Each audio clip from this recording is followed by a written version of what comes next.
Washington. Yeah. Those guys can't hear you. Let's hear it. Welcome to Fairfield Frenzy 3. And please welcome our referee at this time, John Peterson. Listen, I'm happy we're here. I'm happy that you're all here. We're going to have a great time tonight. Going to see live wrestling right in front of you. It's going to be a wonderful occasion, and I'm so happy that you're here. Couldn't ask for a more gorgeous day in Fairfield, Washington. Let's hear it. You ready for the first match? We're going to say wrestling on the count of 3. Here we go. 1, 2, 3. Wrestling! The following contest is scheduled for one fall. Great welcome from the star-spangled John Riggs, decked out here for Fairfield Flag Day Frenzy 3. And if you don't hear me stumble over that, that means I went back in and edited it in post. Opening out of Spokane, Washington. Weighing in at 225 pounds. He is Judo.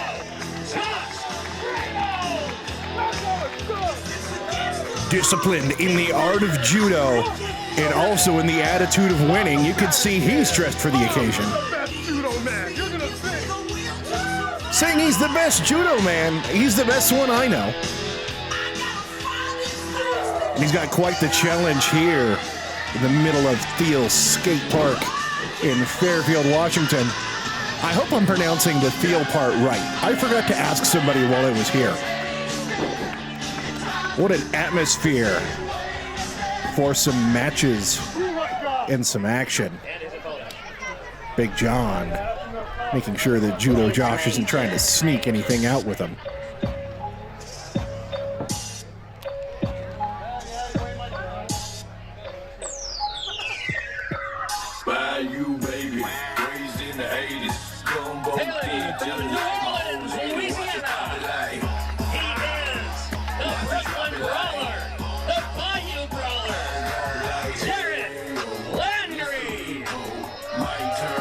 Don't worry, John. I made that mistake the first couple times that I talked about the Bayou Brawler. That nickname is a lot of what you need to know about Landry from the Bayou area of New Orleans, and quite a bit of a brawling style. Big John going to check him now as he's got those extra pockets in those shorts. Judo Josh just disrespectfully throwing his ring jacket at John. And now the other John, Big John, signaling for the bell. And Fairfield Flag Day Frenzy 3 is underway.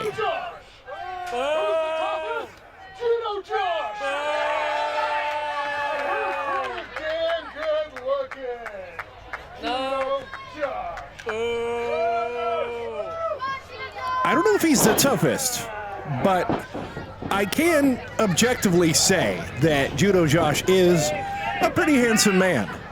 Collar and elbow tie-up, Judo Josh forcing Landry into the corner. We'll see if Josh is going to give him the clean break, and surprisingly he does. The crowd not enamored with the Judo man.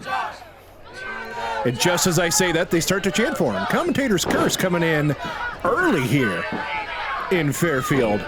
Another nice tight lockup between these two. Josh looked like he was going to have the power advantage, but Landry just maneuvered him back into the corner.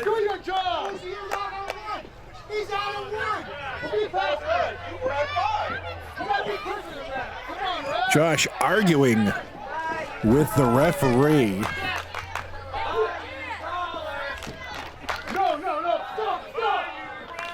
Josh not happy that the Bayou Brawler's getting a chant, and he's doing the alligator.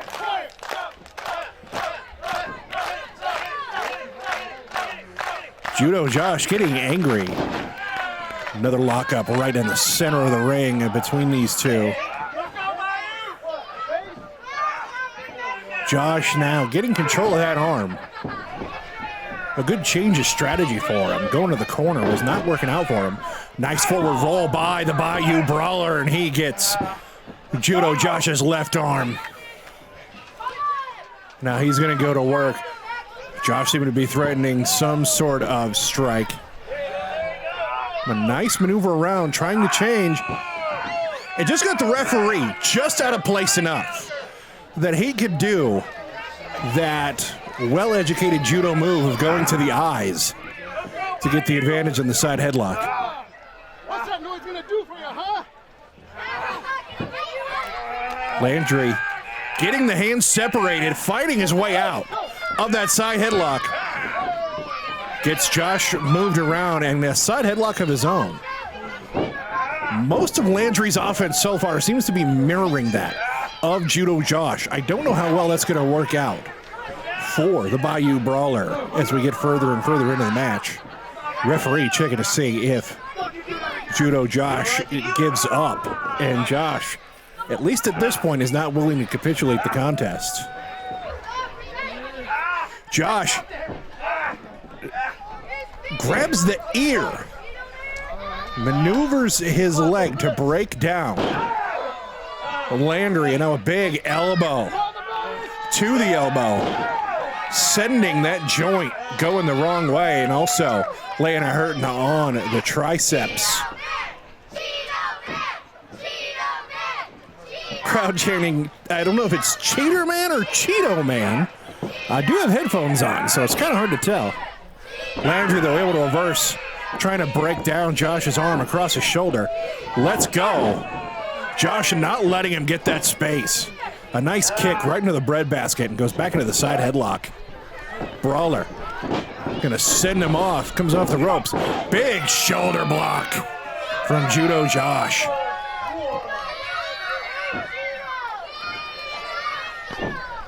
And now doing his own sort of a kata in the middle of the ring. A nice drop down from the Brawler. Brawler sidesteps. A lot of momentum build up for that hip toss. Brawler now. Nice arm drag takeover. Doesn't keep the arm. Wants to focus on the slam. Gonna make Judo Josh expel the energy getting back up. Landry stalking. Took a little too much time. Nice drop step from Judo Josh, and he has him up on the shoulder. A lot of posturing allows the Brawler to get out. And Brawler now has him flat on his stomach. And we got a gator roll from the Bayou Brawler. I think I might have slipped into a southern accent calling that, but I almost couldn't help it. Rolling back one more time. Gonna go for the cover here. Ramos gets the shoulder up just before Big John can count the two. Judo Josh shoving the Brawler back, getting some space. Brawler gonna let him keep the space. Has Josh in his sights across the ring, corner to corner. Bayou Brawler building up ahead of steam. Leaps in with a splash. And he's gonna try to send him across. Does so. Josh leaning hard into that corner. Bayou, another splash on the other side. Calling out, saying he may do one more. Again, whips Ramos hard across the ring. Bayou is gonna run in, and I think he made a mistake. Calling out that one more. Ramos absolutely knew what the Bayou Brawler was gonna do. And what a clubbing forearm across the back of the Bayou Brawler. Judo Josh. Harsh kick right in the chest.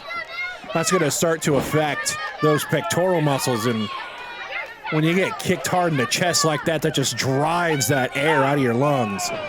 And now one to the midsection. Ramos has him in the ropes and is raking his face with his wrist tape. Big John having to get in there physically to separate him. Josh has Landry by the nape of the neck. Gets him set up against the ropes for another big kick. The snap on that kick. And continuing his work on the arm. And again, referee Big John having to physically break the hold. John knowing that the crowd does not want to see a disqualification, especially in the first match. A little too much of a wind-up on that strike. And now the Bayou Brawler getting back to what he does best. A little bit of brawling and some punches. Misdirection on Judo Josh and a big punch right to the face. After that bit of momentum there from the Brawler. Josh quicker on the kick. Brawler recovering quickly, gets a kick to the gut of his own. Gonna hook. Ramos up. Did not quite get all of that suplex, but is it gonna be enough? No. 2 count from the referee. Judo Josh still in this match. Ramos makes his way to his feet. A nice knee. And another one. Both of them in the chest. And a third one. That one struck him just under the chin. That could be a knockout. Josh. This could be a mistake from Ramos. Although now, getting back to work on that arm that he has been focused on the entire match. Wanting to take some of the strength away from the brawling of Derek Landry. He's going to position that arm just the way he wants. It drives his knee right into it. And again, right into that triceps muscle. We've got only, okay, referee John calls a 2 count. I thought it was really close to only being 1. Brawler basically fighting one-handed. Fortunately, those rights doing a good job, but Ramos able to snap off another kick. And what a judo throw using that arm that he has been battering this entire match. Ramos winding up, summoning his chi for a nice sliding low clothesline. And why is he not going for the cover here? Gave Brawler a ton of time to recover. And Brawler looks angry.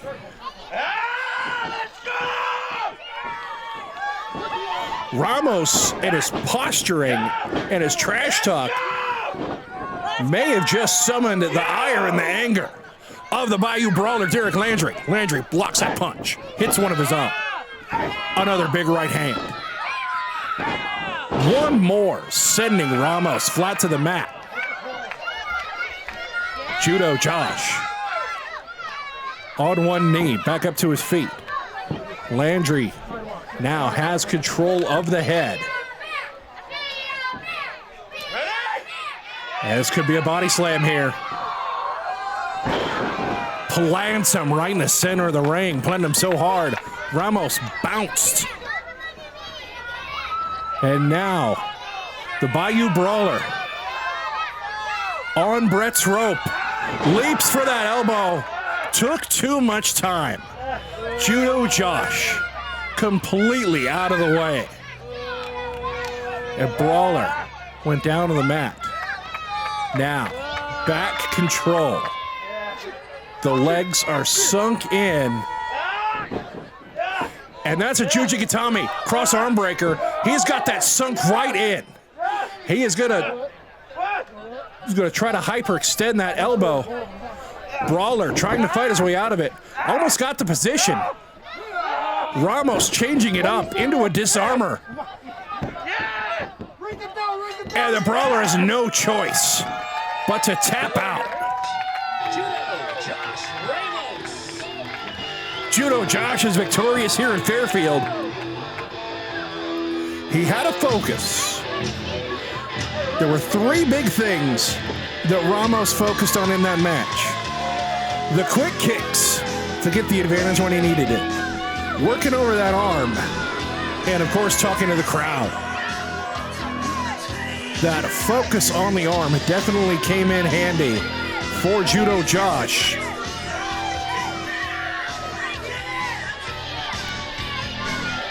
Brawler really had no choice but to tap out as he was stuck with nowhere to go. And one last bit of disrespect from Judo Josh to the Bayou Brawler.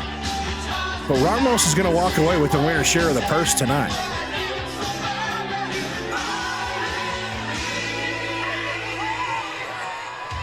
The bowling contest scheduled for one fall.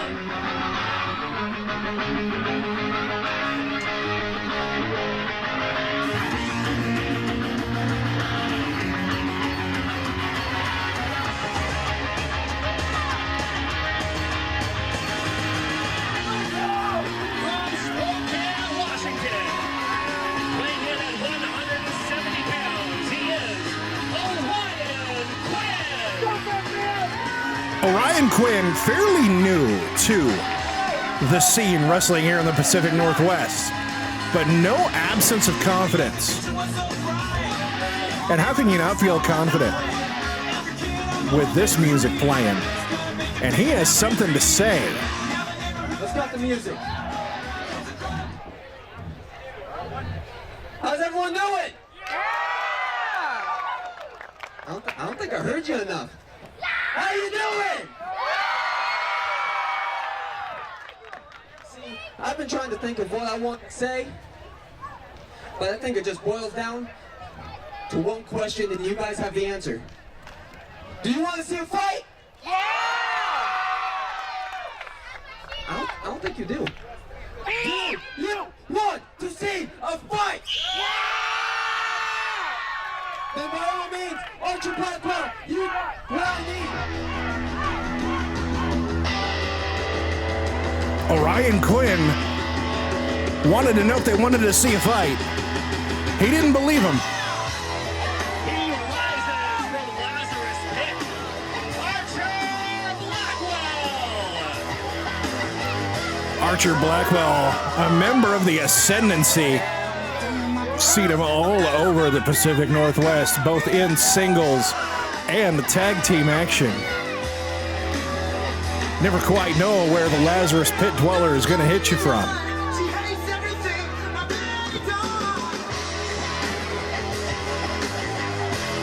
No crisis of confidence with Archer Blackwell. And Quinn has not taken his eyes off of Blackwell since he emerged from the entrance tent.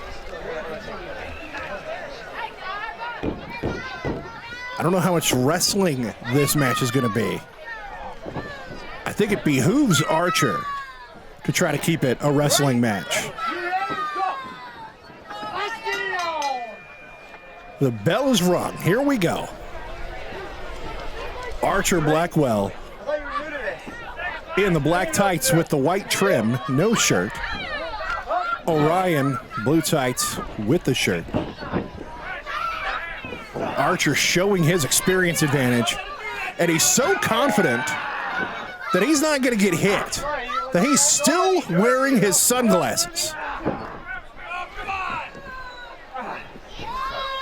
Blackwell keeping control of that arm no matter what Orion tries to do.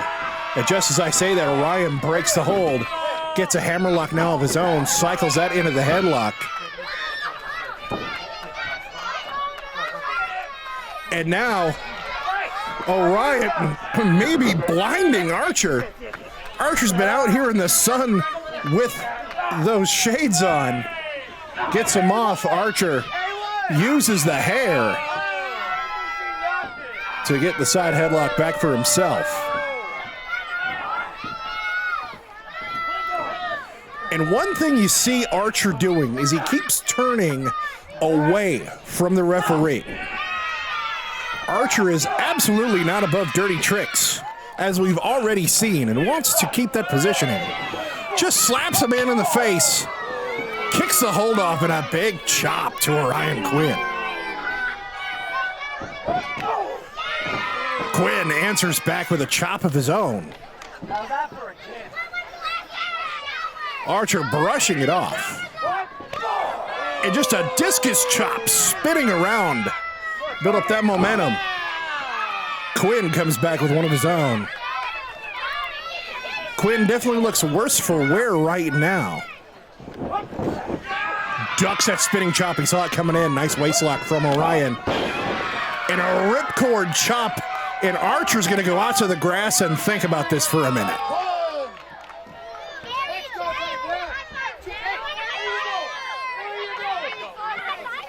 No way I'm doing that again. Quinn on the apron, catching Archer unawares.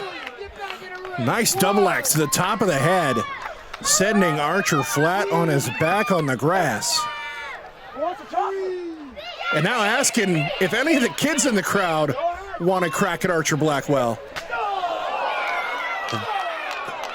And the kids are in line. You know, you got to give him credit. The kids are chopping him in a nice, orderly fashion.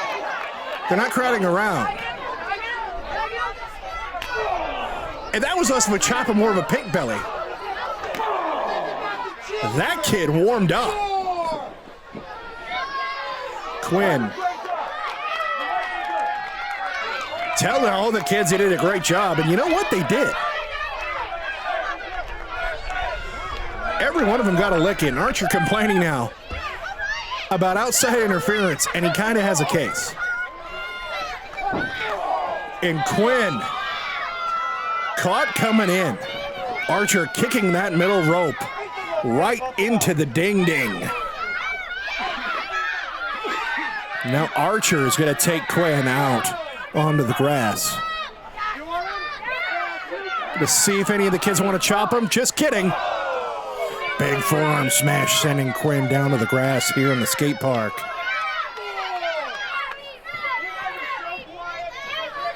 The kids of Fairfield, Washington are violent. So is Archer Blackwell.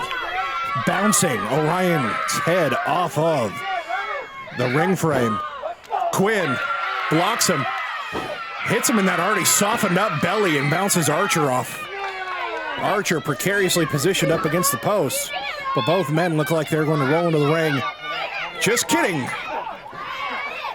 Quinn pulls Archer out. Archer sending Orion Quinn right into that steel post that helps support the ring. Archer blatantly dismissing the feedback of the children in the audience. Now sends Quinn into the ring. And one kid went into business for himself there. Exactly what I need. Exactly what I need. And at least there's one Archer Blackwell fan in the crowd, because he gave Blackwell back those trademark shades that he's worn all the way from the Lazarus Pit here to Fairfield, Washington. Quinn ducks down, positions, sending Blackwell to the apron, and the sunglasses streaming off his head. Gonna drape him up now. No. Blackwell slithers out of the draping DDT. Drop toe hold sending Orion Quinn across the middle rope. Pump kick missed. Punch missed. Nice double shot into the gut. And now Orion going back to what he wanted.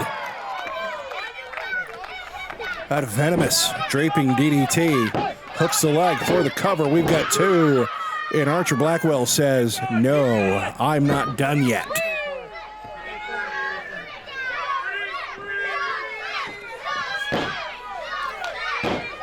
Quinn pounding onto the mat to get the crowd behind him. Archer staggers into him, front face lock. Gonna hook him up. He's got him butterflied with the arms. Took too long. Archer almost sends Quinn into the referee. Waistlock, standing switch. And the referee had no way of seeing that. Blackwell, a master of his referee positioning, now gets set for that leaping, twisting Senton Atomico to win the match. The winner here, Archer Blackwell. Archer with such an experience edge, despite the exuberance and the fight that Orion brought. Orion will definitely be back to fight another day, but today belongs to Archer Blackwell.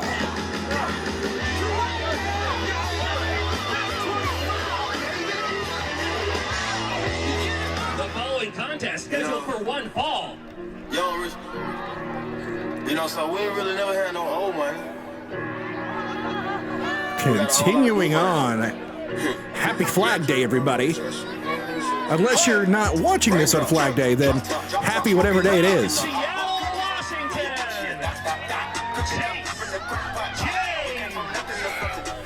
Chase James is usually your hometown hero, but Fairfield, Washington is not Chase James' hometown. And he is making sure to let the crowd know about it. Chase trained to wrestle by the great Buddy Wayne. Also extensive study in Brazilian Jiu-Jitsu. He's held championships all over the Pacific Northwest. If you ever want to know how great Chase James is, all you have to do is ask him. Or maybe he'll just tell you. Is this on? Is this on? Can you hear me? No! Hey, shut up, kid.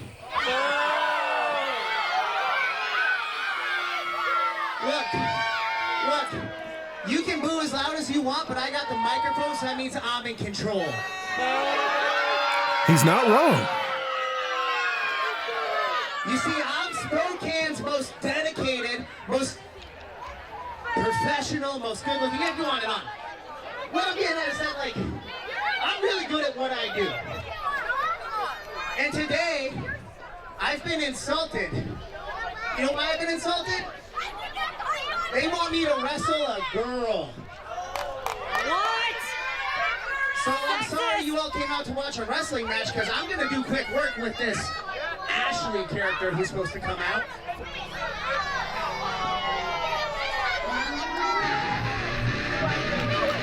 And she's just not going to let him finish.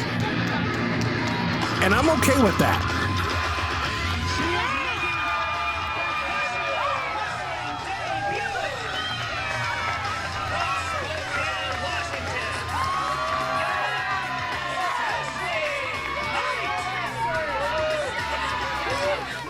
Most of the fans of Pacific Northwest know Ashley as the general manager of Relentless Wrestling.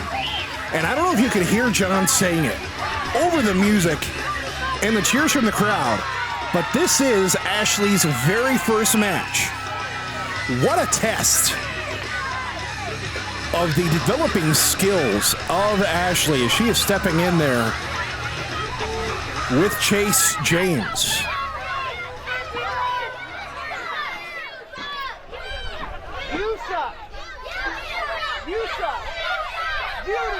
James saying he felt kind of insulted that he was booked in this match. But this is his opportunity to break Ashley into the business the hard way. That could be what he's planning. The crowd firmly behind Ashley Knight. And Chase James is not happy about it. I think he's pouting.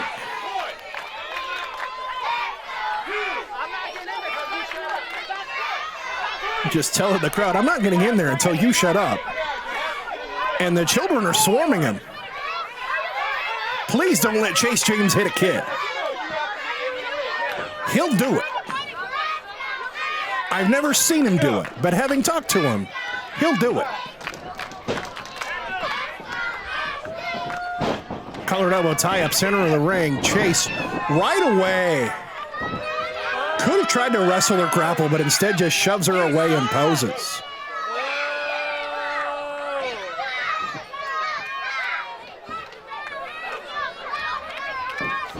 Another lockup. Chase again. This time at least he takes the arm before just disrespectfully shoving her away into the corner.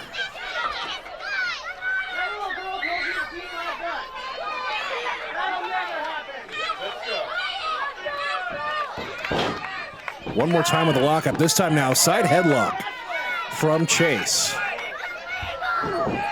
And a nice punch to the gut from Ashley. Sends Chase off.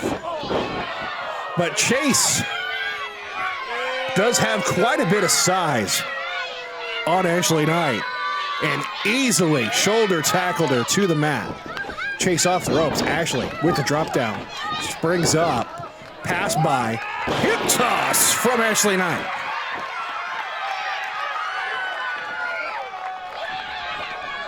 Chase catches it coming in. Rings the arm.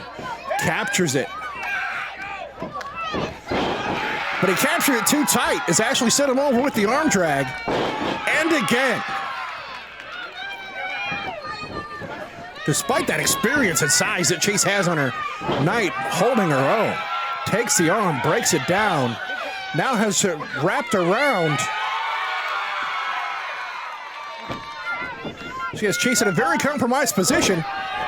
That's a low Mahi straw cradle. 2 count from Ashley Knight. And I don't think Chase is playing anymore. That was a big running knee. Square to the face of Ashley Knight.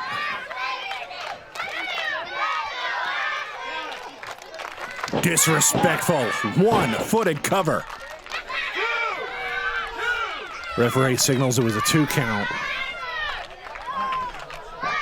Chase bringing Ashley to her feet. Big punch. And now one from the opposite hand. Trying to make sure that Chase can't see it coming.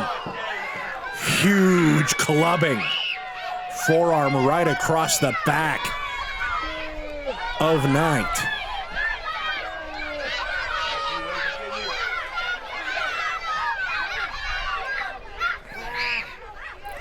Chase bringing Ashley to her feet. Putting her back into the corner now. Has those arms right where he wants them. Trying to shush the crowd.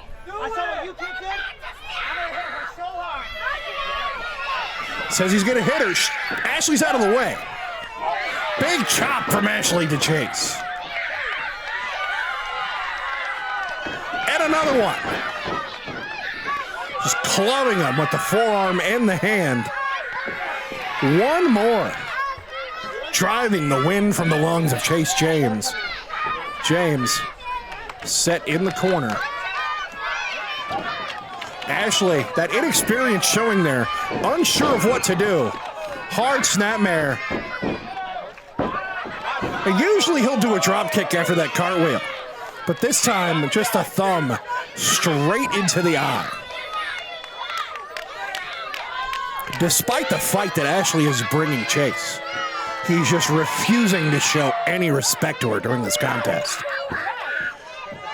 Chase gonna send Ashley across. Not even looking at where she's going. Head of steam. And meets the shoe of Ashley as she kicks him right in the face. Ashley leaping through, going for the sunset flip. Not enough momentum. Chase sits right down on it. Chase having a little too much strength left. And just standing and posing as Ashley is trying to get the energy to bring herself back to her feet. Chase is going to help her with that. Sets her in the corner. Chase whips Ashley across hard. She collides with the corner buckles and falls right flat frontwards. This may have been the match that Chase wanted today here in the park. Sends her into the corner hard again. You may not like the attitude with which he's doing it, but you can definitely see the technique that Chase is using to break Ashley down. Ashley halting the momentum. Big back elbow to the head of Chase James. Gets a run, grabs the arm. That was a short arm clothesline there. Ashley now, another big clothesline to Chase James. Gets herself around, ducks a clothesline from Chase. Big kick to the gut from Ashley Knight. It's gonna set him up. She's going for a suplex here. A thought Chase was trying to deadweight her to make it so she couldn't send him over. But quite the opposite. Ashley mustering the power to pull Chase up and over in that vertical suplex. Ashley trying to get her wind as she ascends those ropes up on the second rope, the most dangerous rope in wrestling. Body press onto Chase. And Ashley Knight with the upset.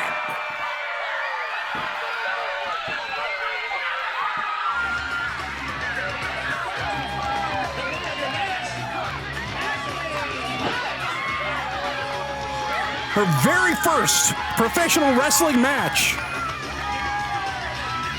Hits that body press, catching Chase completely off guard. And Ashley Knight is your winner in Fairfield. What a moment for everyone involved that's not named Chase James. Chase just staggering his way to the back, not wanting to face the crowd after all of his boasting. And Ashley getting some well-deserved adulation from the kids.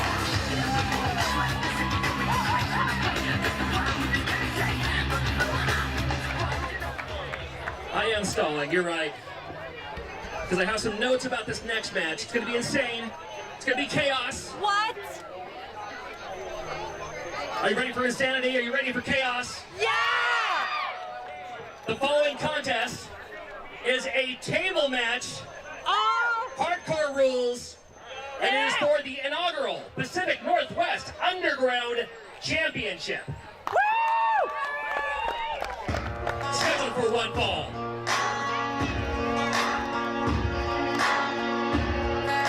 The only rule is no rules, although to win the match, you got to drive your opponent through a table. Built from the mountains of Appalachia. Weighing in at 240 pounds. Kreiden Hallow. Kreiden Hallow.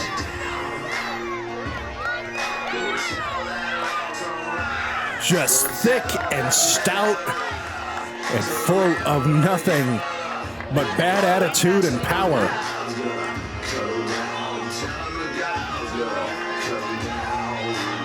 Now, there's some history here between Hallow and his opponent.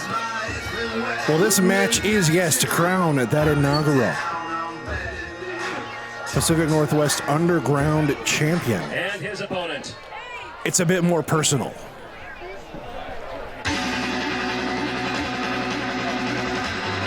From the Lilac City, Hardendbrook The Wolf Spider.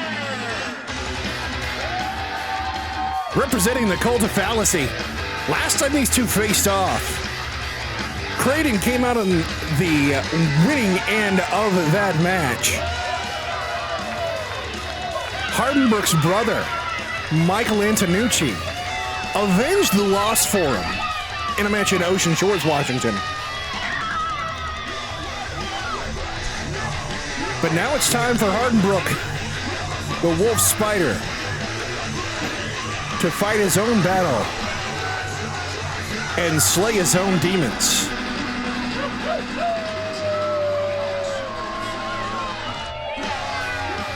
Lilac City's friendly spider. Very unique movement. It takes off the outer mask. As Kreiden does the same, although Kreiden's going to use it to get started right away. You're not going to see a count from the referee unless he does so just out of instinct, because this is hardcore rules. Tries to use the ropes, flip out of it. Kreiden kept a hold. Hardendbrook, though, able to get that front face lock and a big knee. And he had something in his hand there as he hit Kreiden. Kreiden charging in, low bridge. Hallow goes all the way out to the grass.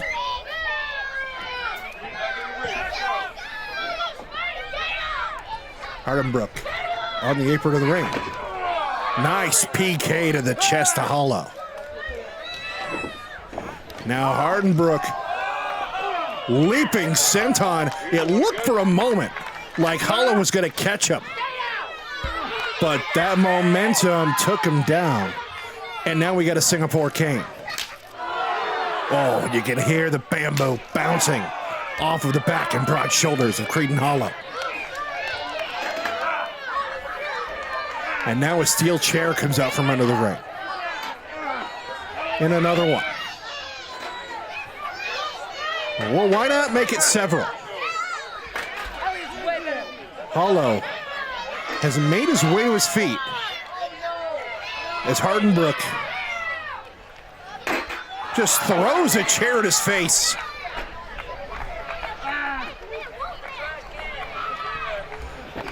And a measured stomp from Hardendbrook the Wolf Spider.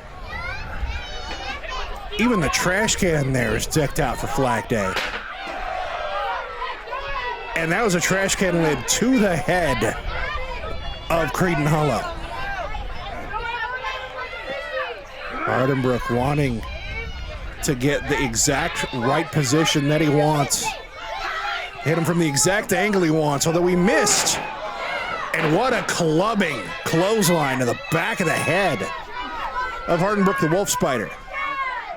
Hallow scoops up Hardendbrook, drops him face first into that star-spangled trash can that Hallow now is throwing into the ring.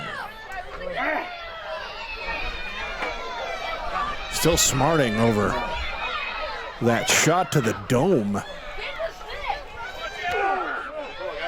Big forearm.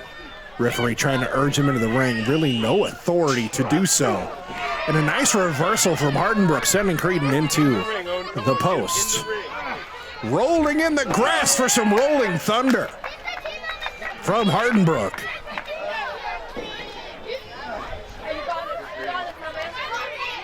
And the Wolf Spider is now in the ring with a chair in his hands. Wedging it in the corner. I don't know if he's aware that Kreiden is in the ring. Sees him now. Ducks and sends Kreiden into that chair that he had so surreptitiously placed in the corner. Hardendbrook taking the lid off of that trash can. And there's a cookie sheet in there. Who knows what kind of implements of human destruction the Wolf Spider and the rest of the cult of fallacy put in there. But that backfired. Kreiden taking that cookie sheet and a nice low clothesline to Hardendbrook. You could see he almost went for a cover just out of instinct, just out of what usually occurs in a wrestling match. But this is a tables match. And until we see a table introduced, these two are just going to keep on battling. Cookie sheet to the face of Kreiden Hallow. I think the only thing saving him may have been that mask.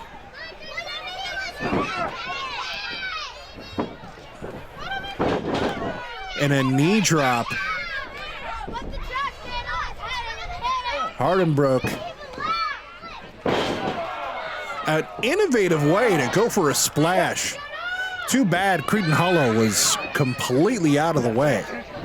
And Hardendbrook eats canvas. Hallow. Stiff clothesline across the chest and maybe even the throat of Hardendbrook the Wolf Spider. Hallow now decides to wedge a chair in between that top and middle rope for himself. Waistlock on Hardendbrook. It just throws him almost a German suplex into the corner with that steel chair wedged and ready for him. I don't know how long a match like this can last when these two are just hammering each other like this. But Hallow has some ideas. And with the state of Hardendbrook, he has some time to make them happen. Referee kindly moving some of these weapons out of the way. But you can't let your opponent just lay and recover for that long. What a punch right to the masked head of Hardendbrook. He's got him up and throws him into the corner. Nice European uppercut from Kreiden Hallow.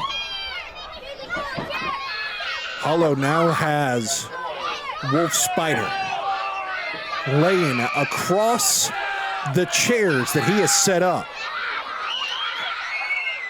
And Hallow is thinking of something evil as he ascends to the top rope. Hardendbrook out of the way. And Kreiden Hallow is the victim of his own devilish device as he goes through the chairs and now just gets smacked with one by Hardendbrook. Hardendbrook now getting those chairs out of the way.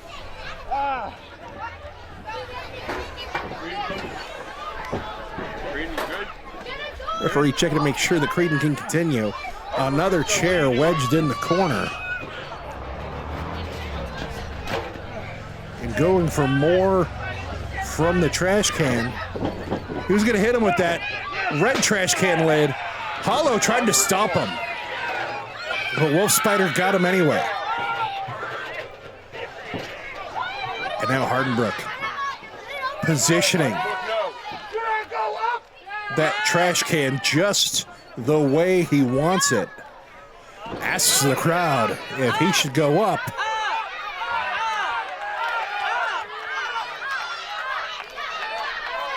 And Hardendbrook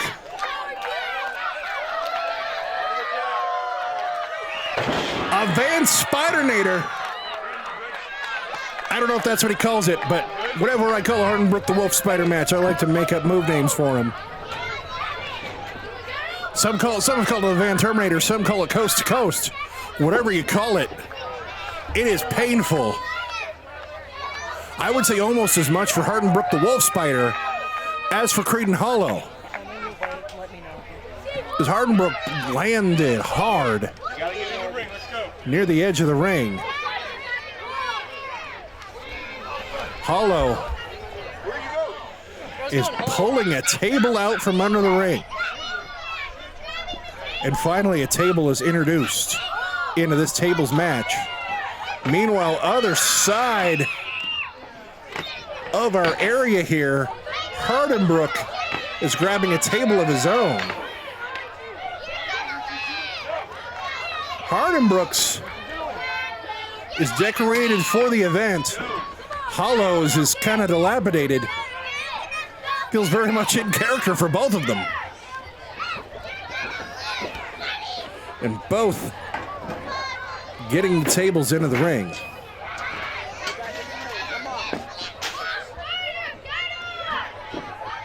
Hallow has his table wedged in the corner. Big drop kick from Hardendbrook. Spider Rooney's his way up. And a Pele kick. Hallow was looking pretty unaffected and still is.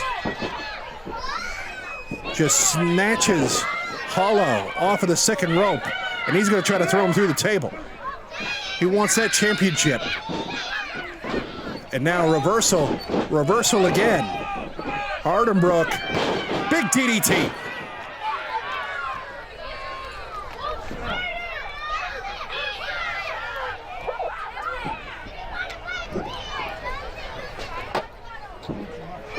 Now planting that trash can lid right in the middle of the chest.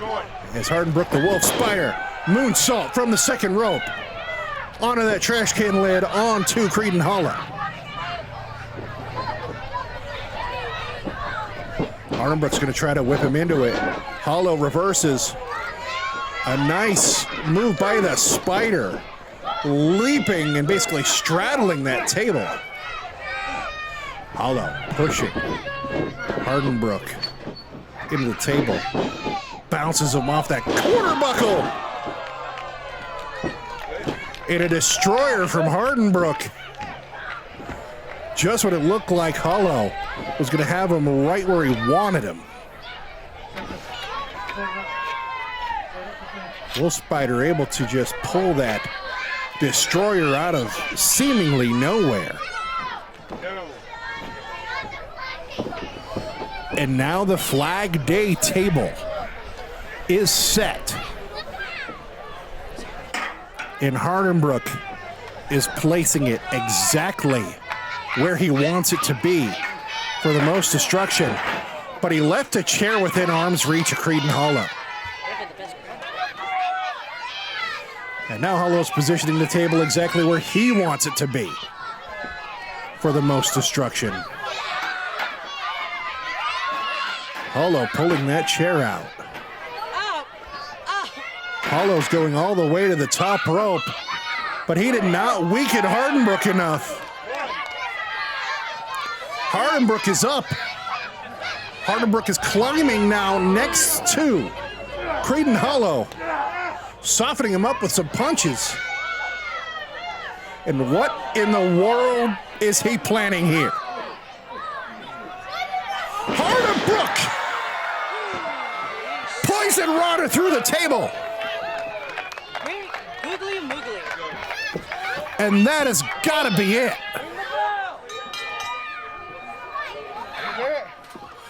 Hardendbrook putting Kreiden Hallow through that table. And Pacific Northwest Underground Wrestling Champion, Hardendbrook the Wolf Spider now becomes the inaugural Pacific Northwest Underground Champion.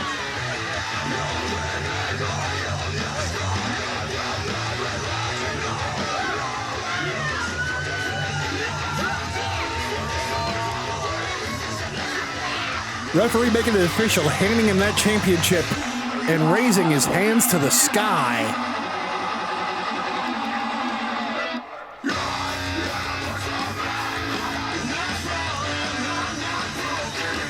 A poison runner from the top rope through that red, white, and blue decorated table. And it looks like Hardendbrook has something to say to the crowd here in Fairfield. Please welcome my guest at this time and new Pacific Northwest Underground Champion, Hardendbrook the Wolf Spider. Chairs bent, tables demolished. We got some cleaning up to do. A well-fought victory. Is this thing on? Oh yeah. Can you hear me? Yeah. Hey, You're. I'm gonna level with all of you. My name's Hardendbrook the Wolf Spider. And before today, I'm 0-0. Not a lot of people believe in me or think I could do it. I'll be over you. But let me tell you something.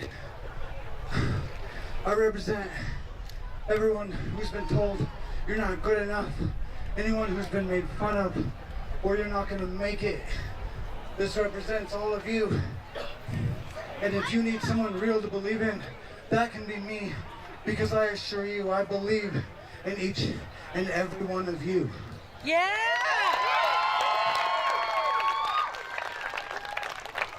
Go ahead and hit my music. Thank you. Let's hear it for Hardendbrook the Wolf Spider.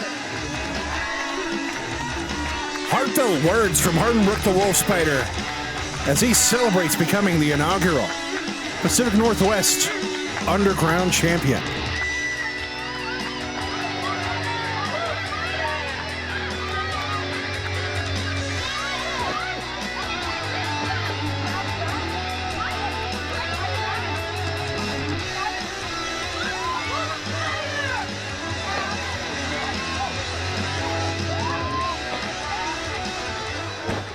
Fairfield Finsey 3. We still have several more matches to come, including your main event.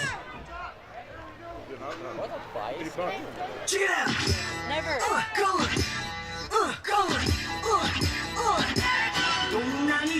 He hails from the Manga section of Barnes & Noble. And he drove 2 hours just to be here. Hasn't found any anime girls yet. He is the anime fighter. Among the Warriors, Alex B. Alex B, the Manga Warrior, came a long way to be here at Fairfield Flag Day Frenzy 3.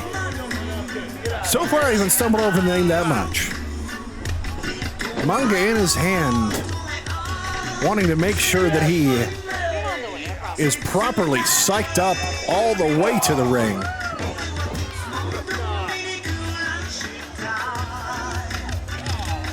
And just knocks the note cards out of announcer John Riggs' hand.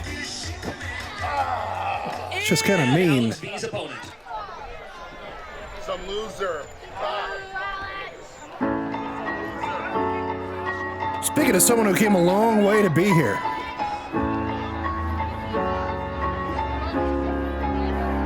Swerving in the traffic on the freeway. Keychain digging in my skin till I bleed gray. Dizzy, I don't see straight. Drink your Kool-Aid. Taking in the He hails from Spade, Lake City, Utah. Drunk violence. Weighing in at numbers aren't that important, right? He's totally jacked. Shattered glass and He's totally hot. He's totally ripped. He is Princess Deathwish. Now, we knew that Princess Deathwish was crashing the party. We didn't know that he was going to be facing off against the Manga Warrior. And maybe he didn't know either.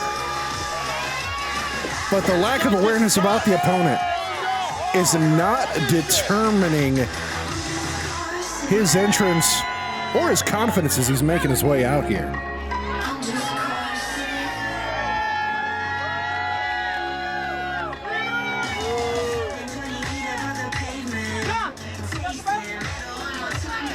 It looks like Princess Deathwish has something to say. I think people are taking a slightly longer intermission than I wanted them to.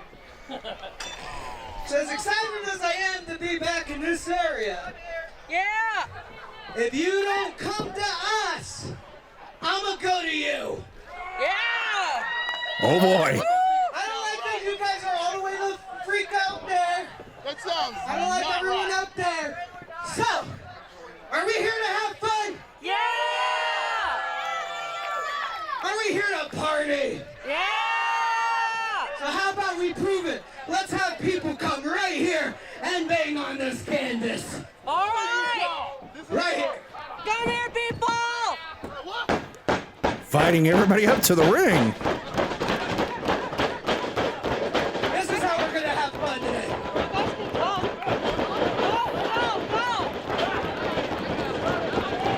And the noise and the reverberation, everybody pounding on the canvas, seems to be throwing off the equilibrium of the Manga Warrior.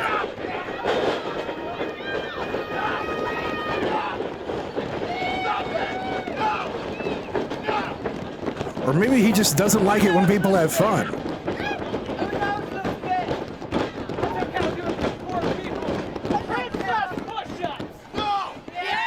All the world famous princess push-ups. Making sure he's properly warmed up for this contest.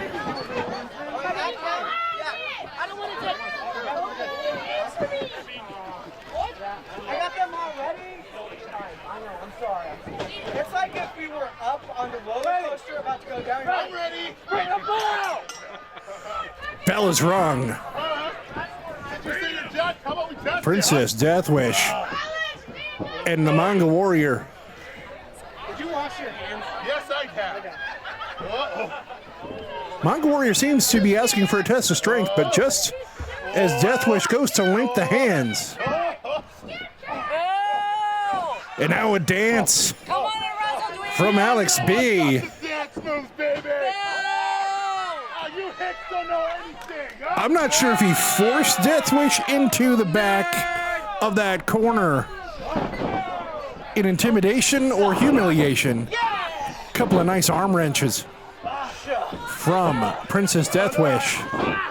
Yeah. Firm control of that left arm, side headlock, takes over the Manga Warrior. Yeah. Yeah. Yeah. And what a smart move there by Princess Deathwish. Cradling that arm between his legs. to take away that extra weapon and the extra ability of the Manga Warrior to get out of the hold. Manga sending Deathwish off. Big collision.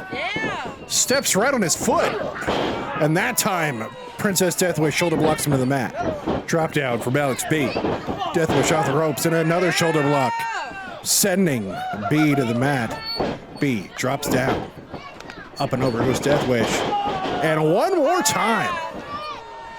Alex leaping into that shoulder block, trying to get the advantage in it, but winds up flat on the canvas for that one count.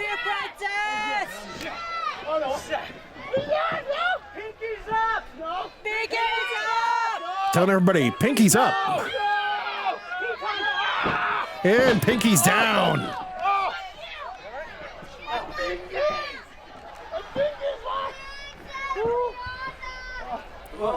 Deathwish with B in the corner.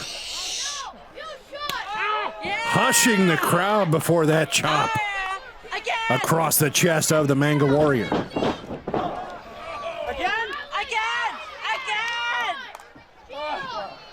Asking if they want another one. I don't think Alex wants another one. It just pokes him in the eye. You can see that Alex was ready for that chop. Deathwish. Nice springboard into that arm drag. And Alex B may not realize he's in Fairfield. Reversal from the Manga Warrior. Duck under. Nice Hiranagi slam. I told you all! Saying he told us all. Oh, you hicks know! I'm better than this little princess! Rains down with that punch onto the head of Princess Deathwish. Using the height and gravity to drive that fist through the skull of Princess Deathwish that much harder. Double chop. Two hands striking down onto Princess Deathwish. Deathwish trying to make it up off his feet and does so with those uppercuts. Alex B blocking the attempt to send him into the corner. Big elbows right into the chest and solar plexus of Princess Deathwish. Whips Deathwish into the ropes, ducks clothesline. Deathwish coming back into that high knee from Alex B. Alex trying to prevent Deathwish from rolling towards the ropes. That momentary delay likely giving Princess Deathwish enough wherewithal to kick out as he does so on the count of one. Alex B now just choking out Princess Deathwish up against the ropes.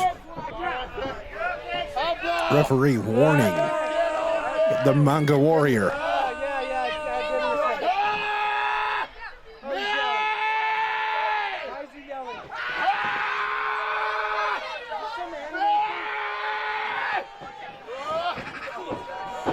Oh my goodness! Deathwish blocking the Kami-Kami-Ha and hits that headbutt. Roaring elbow from Princess Deathwish onto Alex B.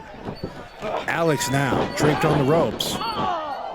Out of the way before Deathwish can drape him, and I'm not sure where the ropes hit. To close this down! Whoa! Alex saying it's time to close this down. Leaps over with that elbow. Could that be it? No. Princess Deathwish gets the right shoulder off the mat. Demanding the referee count faster. Referee's count has been consistent for both athletes in this match. Alex B sending Princess Deathwish out of the ring and onto the grass. B is going to follow him, going beyond the fans now. Beyond the crowd. Going away from the ring. I don't know if this is advised. This is not a hardcore rules match. They could get counted out. B following Princess Deathwish, and I think they're over by the playground. Nice reversal into that soul butt from Princess Deathwish. And that's a park bench picnic table.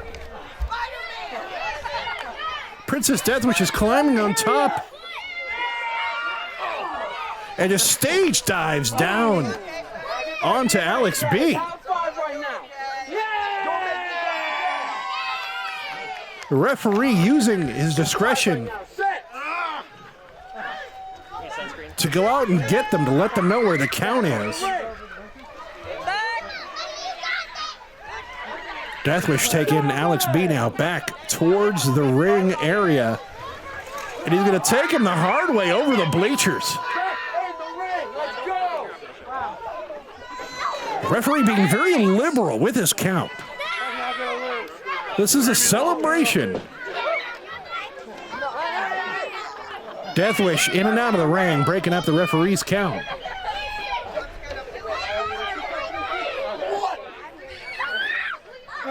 And now, Deathwish on the bleachers. Hooking Alex B up for a suplex. Wraps around and sends him down hard onto the grass.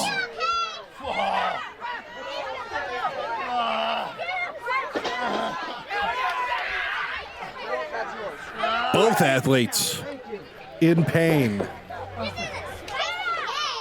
Laying on top of that thin padding of chlorophyll on top of hard dirt. Yeah, it's a bit of an exaggeration. We all know with it. Falling hard onto the grass hurts.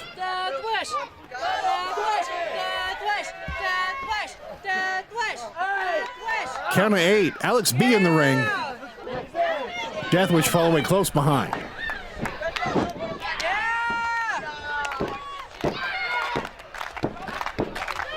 Princess Deathwish now. Momentum built. Charges in with that European uppercut. And a nice leaping commentary to the face. And now a body press across the midsection of Alex B. Deathwish back into the ring. What a lariat from Princess Deathwish. From the cover, Alex B.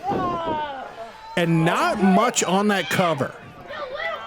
You can see what the match has been taken out of both of these athletes, but Princess Deathwish not able, or maybe not willing, to make a strong cover onto Alex B and be able to kick out even after that sequence of attack from Princess Deathwish. Deathwish saying, let's finish it. And Alex B says no and goes right to the eyes of Deathwish.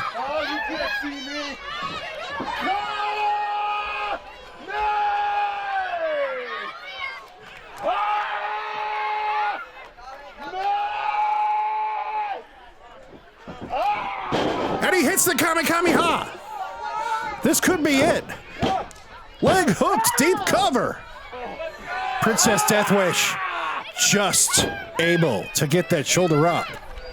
Somehow able to withstand that attack.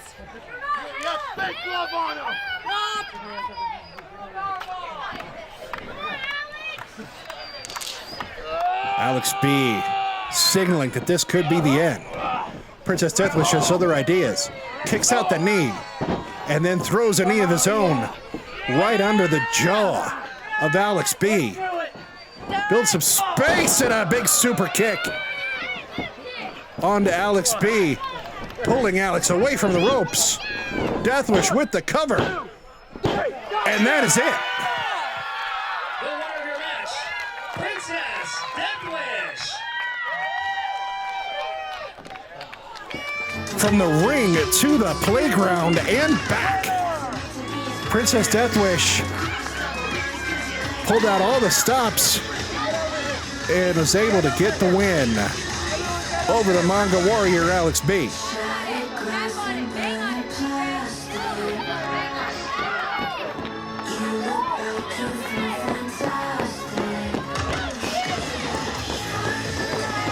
Withstanding all of the attacks including that devastating Kamehameha.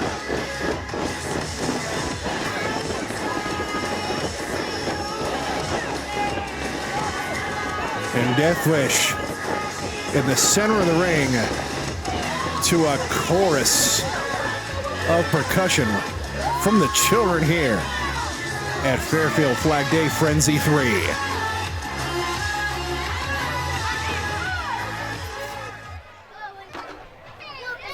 Fairfield having a good time or what? The contest scheduled for one fall.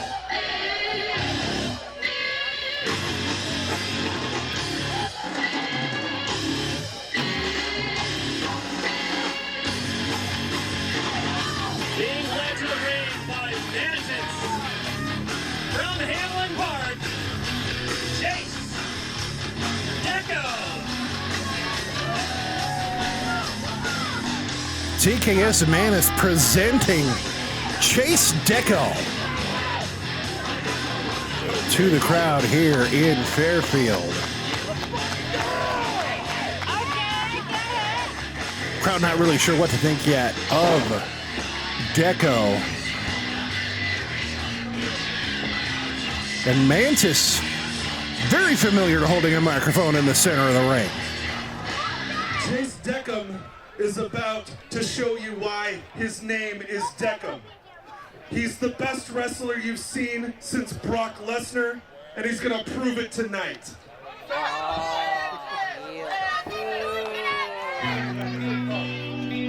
Mantis very confident in Chase Deckham.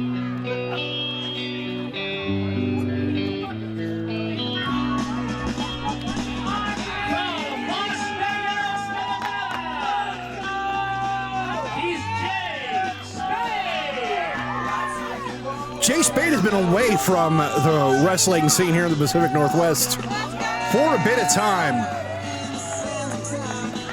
Very happy to be making his return. TKs-Mantis not even really looking at Spade as he walks by.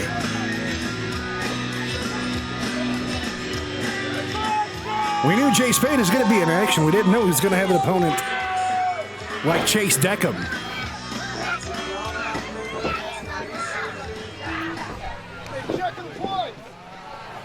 Referee now doing the pre-match ritual, making sure that neither man trying to smuggle in anything extra into the ring.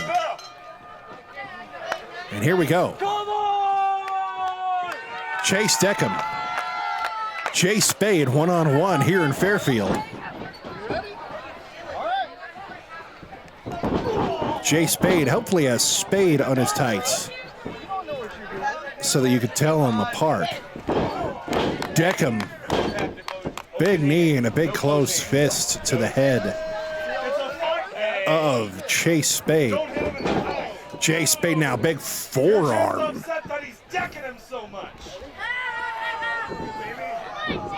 Deckham sending Spade across. Spade dives through the legs of Chase. Was going for a gun stun, but Deckham said no. Crossing the legs now. He's going to take him over. Trying to get him over, and there he goes. That's a very different way than how you normally see a Scorpion Deathlock or Sharpshooter applied. Spade using that lanky physique to try to get to the ropes, but Deckham not quite letting him get there. And what a kick right behind the knee.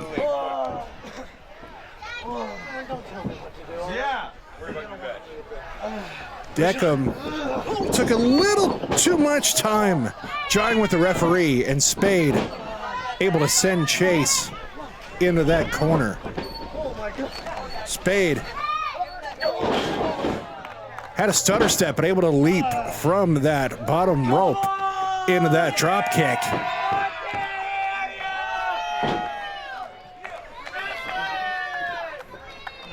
Spade now going for the cover.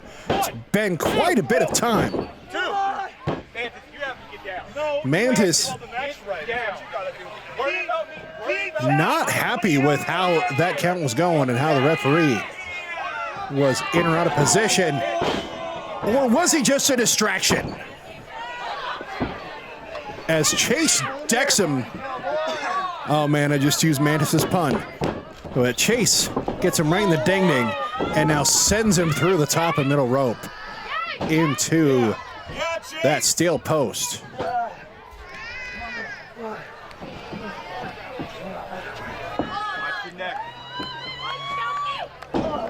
Bouncing Spade's head off of that top corner buckle.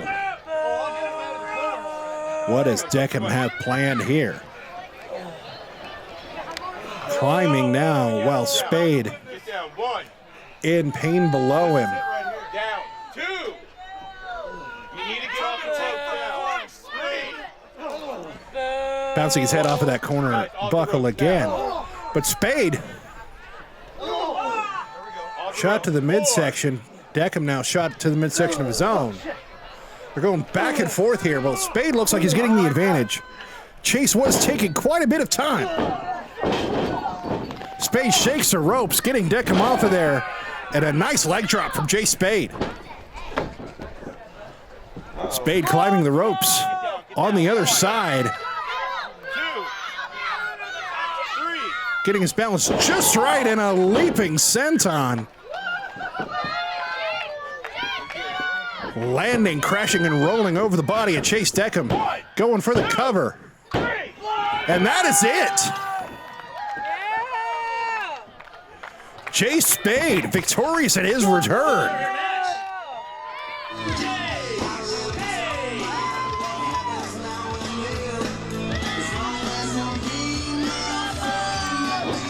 TKs-Mantis said that Chase Deckham was going to show him why Deckham was his name. And pretty much the opposite happened.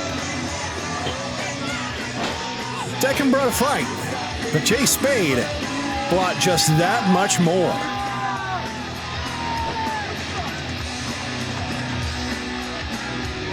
That's right. We got more wrestling coming your way. The following contest is scheduled for one fall. One fall.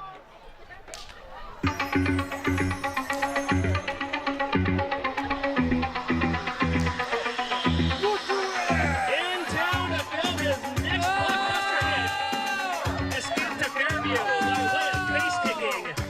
He is the dynamic Rook Kelly. Rook Kelly, no stranger to patriotic movies.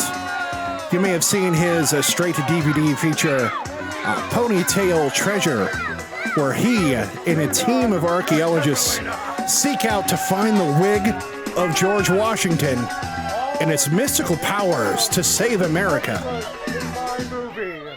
Turns out the power was in Rook Kelly all along, with the power of head kicks.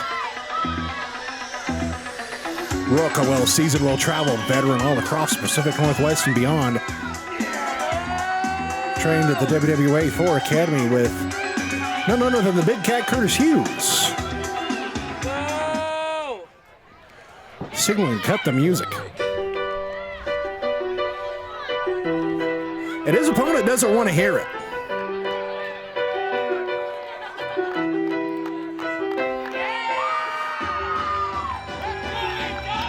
Usually whenever I see someone from Just Steve's department, I get worried as he works in HR. He's the BLW champion, a title he's won and defended at Reactivate Pro Wrestling in the Tri-Cities. And despite his attire, a beloved athlete across the Northwest, I don't think his championship is on the line. Although when you're the BLW champion, you wear that wherever you go. I know if I were a champion in one of these organizations, I'd wear it to the grocery store.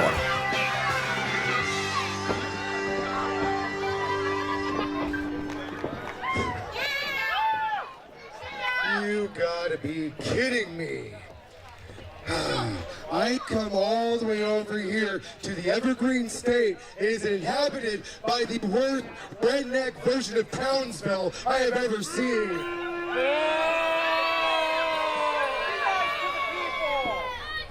You need extras in my movie. In fact, when I turn my back on you, you are background noise.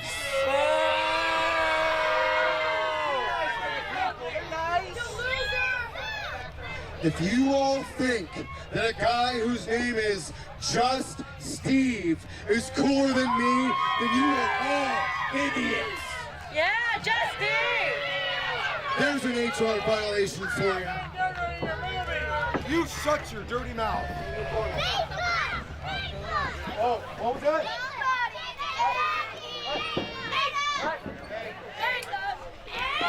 Looks even like he was about ready to go out and fight one of the kids.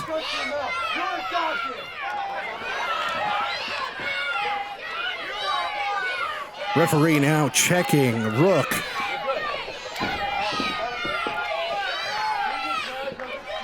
And Just Steve works in HR, so he definitely may be bringing in a weapon. Although his weapon may be in that clipboard. Because if Rook's not careful, he's going to get written up. These people are nice. Why are you being mean to them? They're nice? No, these are dumb extras. These are good people. No, they are not. These are kids. Shut your mouth. Shut your mouth. Crowd firmly behind Just Steve. Yeah, you don't disrespect me. And Rook is not happy about it. You think you're so funny, huh? You got your little suspenders on, you got your pen. Well, hey, that's my pen. That's my pen. That's my pen. He just took the pen of Just Steve That's my pen. and he dropped it on the mat. What are you gonna do about it, huh? What are you gonna do about it, huh? You're not gonna do a thing. Just like these people, you're nothing.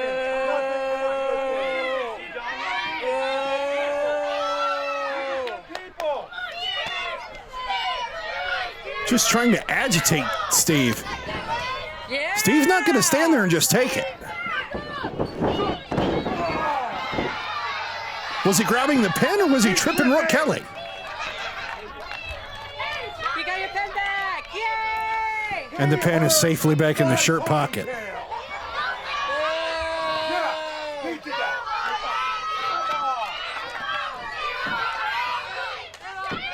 Now the crowd is cheering it. I thought they were chanting that he was ugly, but they're saying Angie. Kick to the gut from Rook Kelly goes right to that left arm of Just Steve.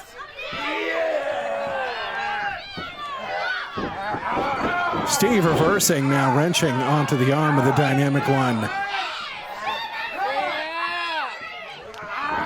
Kelly was going to punch him, but Steve wrenched on the arm just in time. Wrenched it hard enough, making Kelly roll forward.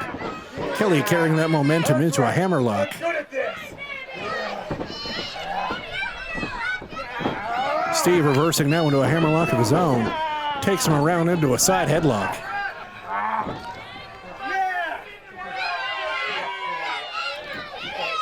Steve trying to use his weight to hold down Rook, and does so again, dropping to that knee, making Rook carry not only Rook's weight, but Steve's as well.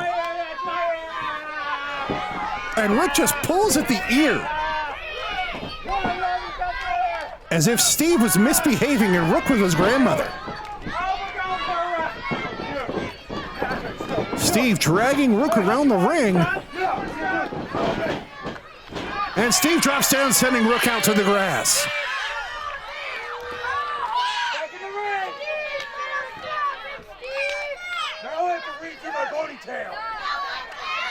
Rook mad that he has to redo his ponytail. That ponytail, very important to both the lore and the person that is Rook Kelly.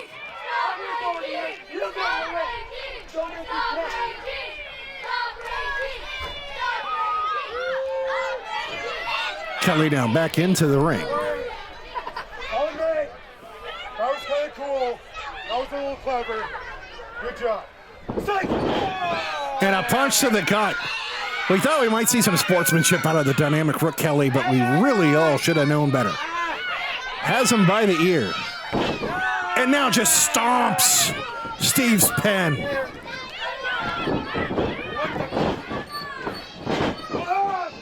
set, and the back body drop onto Rook.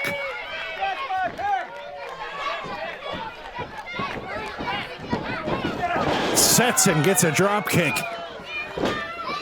onto Rook. You don't mess with HR's pens.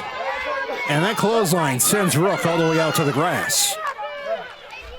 Steve following close behind. Forearm to the back. And now, more interaction with the kids. We saw this earlier. Though I think Steve is taking them to different parts of where people are sitting, and the children are swarming. I get it. Any opportunity to chop Rook Kelly is a pleasure only comparable to ice cream. Rook thought he was safe in the ring, but one of the kids got him in the lower back.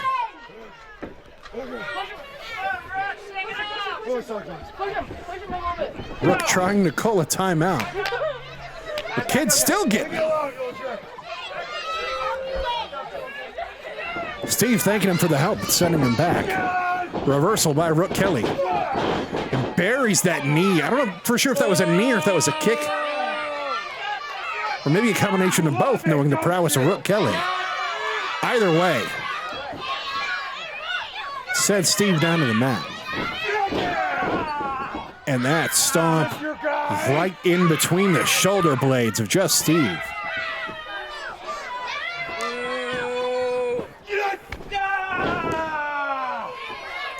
And you could hear that thud all the way through the town of Fairfield. And now just choking him against the ropes.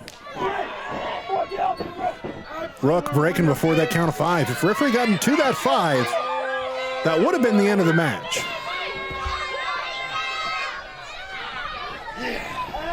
But Rook, knowing where that line is, making sure not to step over it. And what a chop in the corner by Rook. And blows the remnants of it as a kiss out into the audience. Off my ears. Oh, you want another one?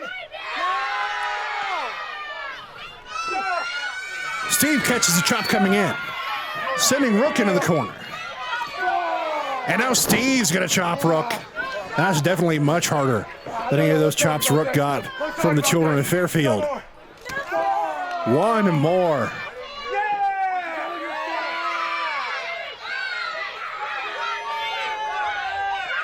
Rook telling them it's all their fault.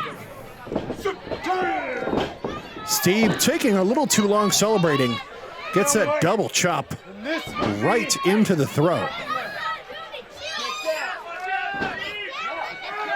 Rook has got that fist balled up. He's on the second rope. He was trying to crown just Steve, Jimmy King style. Steve caught him in that atomic drop, and now a big body slam right in the center of the ring.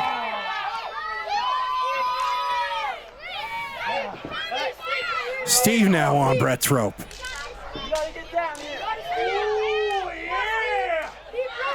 Saying, oh yeah. Oh no.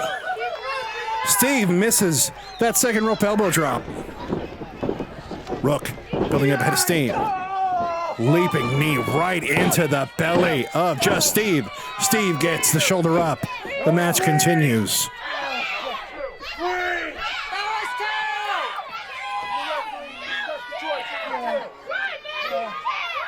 Rook arguing with the referee, questioning the validity of that count.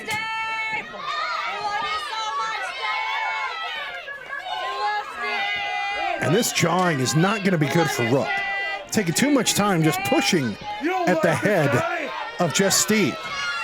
And if there's one thing I've learned in the time I worked in offices, you can only push HR so far before they get angry and start to push back. You can see it on Steve's face. And he just broke the pen. That pen had a family. Oh no. The suspenders are coming down. Steve means business. You made Steve angry. Big elbow from Rook. Elbow back from Just Steve.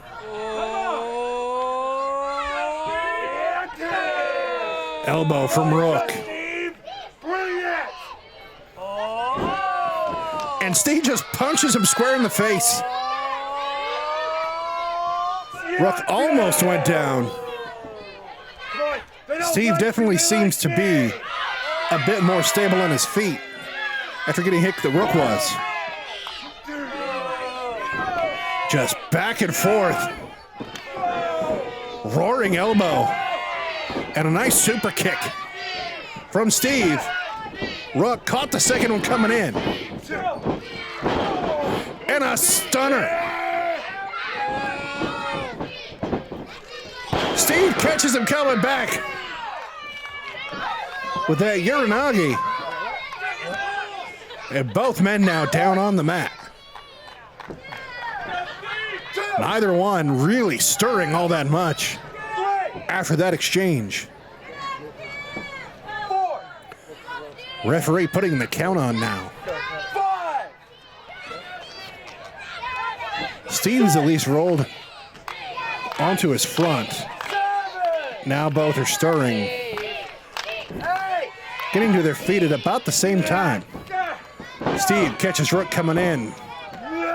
Big punch from Steve. And another one. Steve putting it together. Rook with the reversal. Steve ducks. Ducks again. And Steve shoulder blocks Rook to the canvas. Another shoulder block for good measure. Steve charging in and leaps. Sending Rook flat on his back. 2 count. That was a close one. Just Steve within inches of victory on that.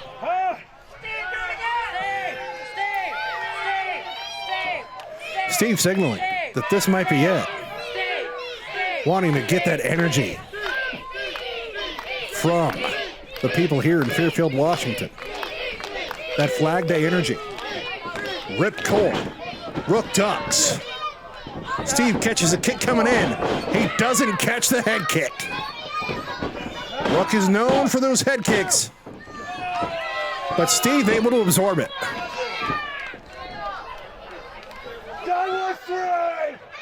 You just can't keep a good HR representative down, and I can't believe I just said that and meant it.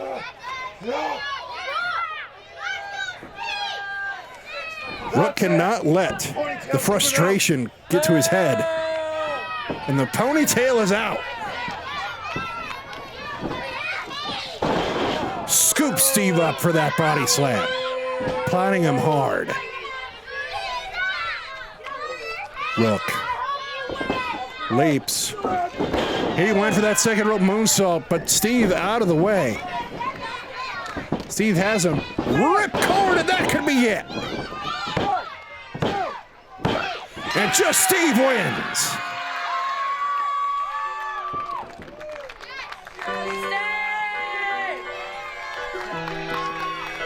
The BLW champion wins the match. I guess it doesn't matter at this point if the title is on the line because the champion is walking out the winner. He's down a pen, but he can certainly afford to buy more with the winner's share of the purse tonight.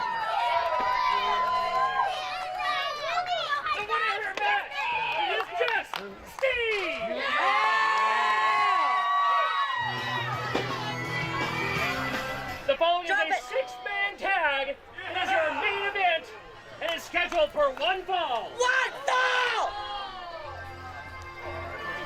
Main event time. Trios contest. To close out Fairfield Flag Day Frenzy 3.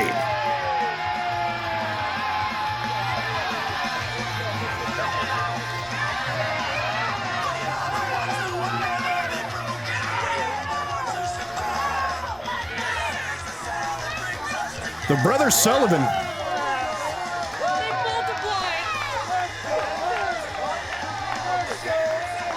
JP in the there in the blue, Mickey Sullivan behind him.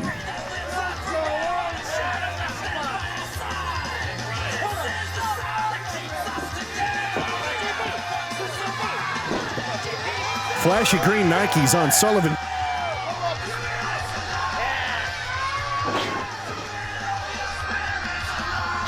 And the Hooligan McGuinness is not a Sullivan, but he's got the battle kilt on.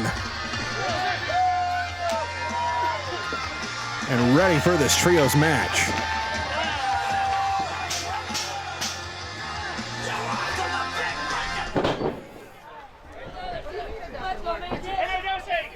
Hooligan McGuinness, CJ, and JB Sullivan. CJ Sullivan.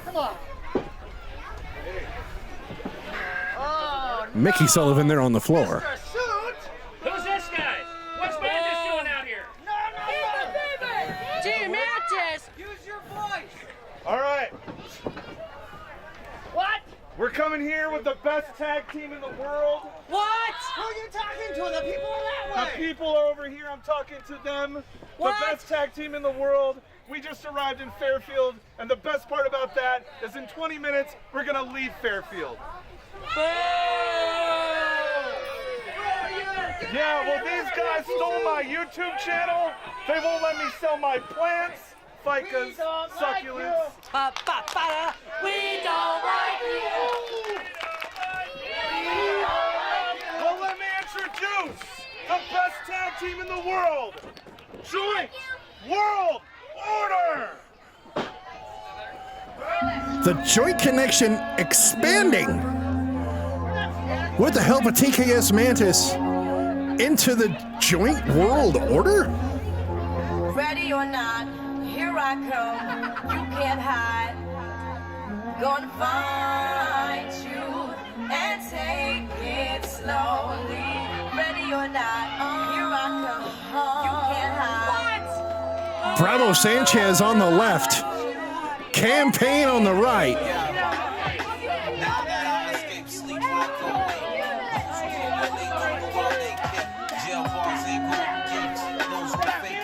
Jay's up.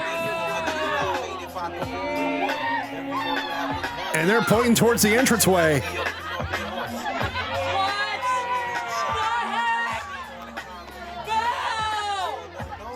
And do we call him Big Daddy Smoke Jackson Price?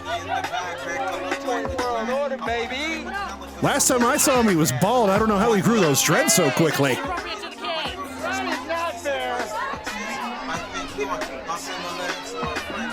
The brothers Sullivan and the Hooligan McGuinness have quite the challenge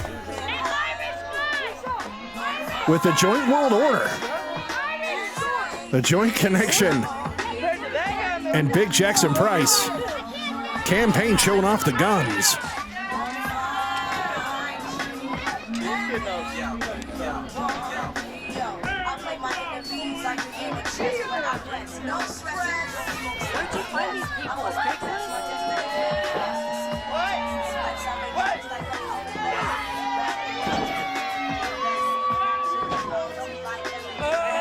Throwing up the J Suite. This is going to be a tall order to keep control over this match, especially when you got Mickey Sullivan and TKs-Mantis on the outside. CJ Sullivan volunteering to go first.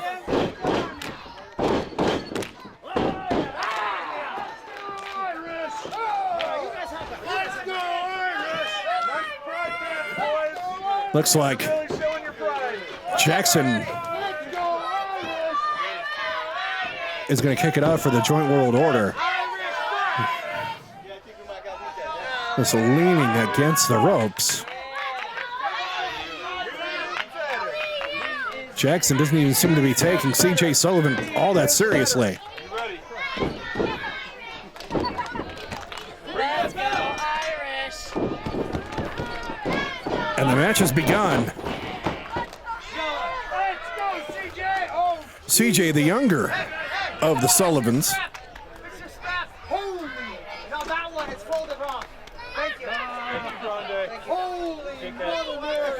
demanding that the straps get fixed.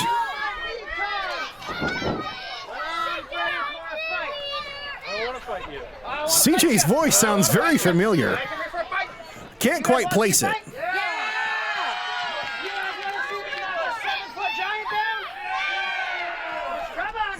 Asking the crowd if they want to see him knock a 7-foot giant down.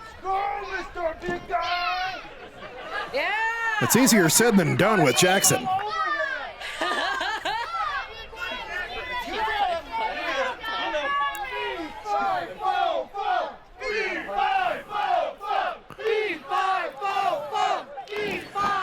I don't know if a chant of fee-fi-fo-fum is all that derogatory towards the big man.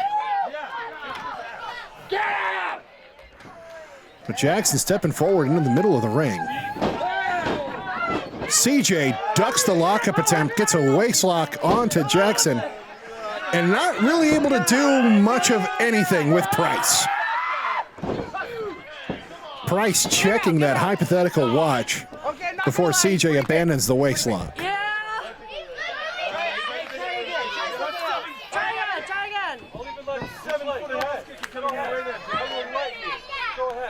He's going to give him the leg. He's going to give him the leg on a single leg. But not really able to do much of anything with it. Tagging in Big Brother JP.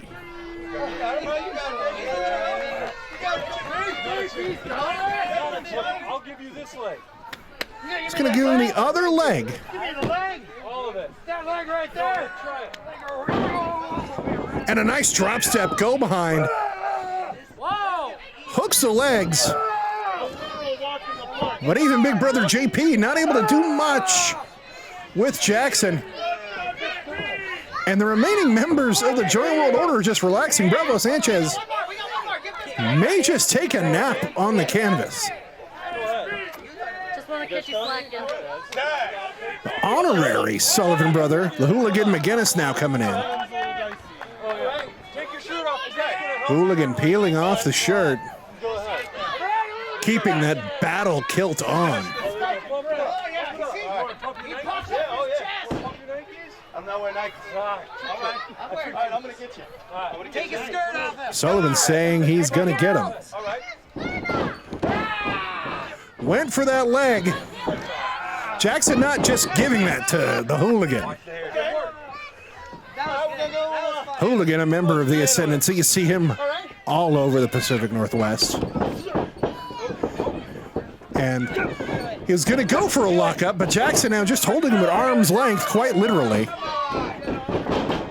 It shoves him to the mat by his head. I got this. I'll lock up like this. All right. Here's the tall guy. And Hooligan now strategizing, trying to make up the height difference by using the ropes. Jackson obliging and throws Hooligan down to his own size. I'm fine. That's it. Let's go, guys. Elbow pad coming off. Think the Hooligan's going to get serious.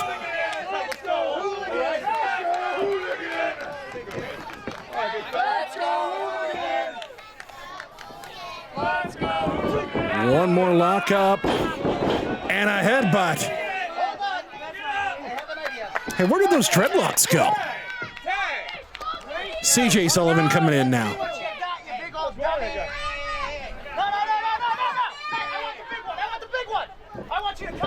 CJ still wanting Jackson.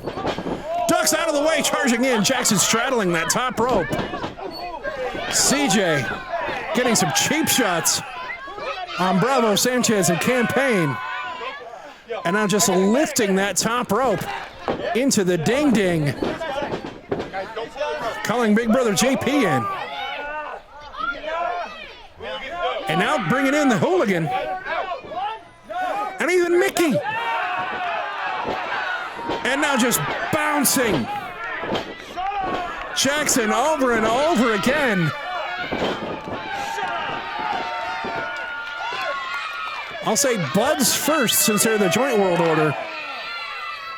On that top rope. Jackson now is tagged in.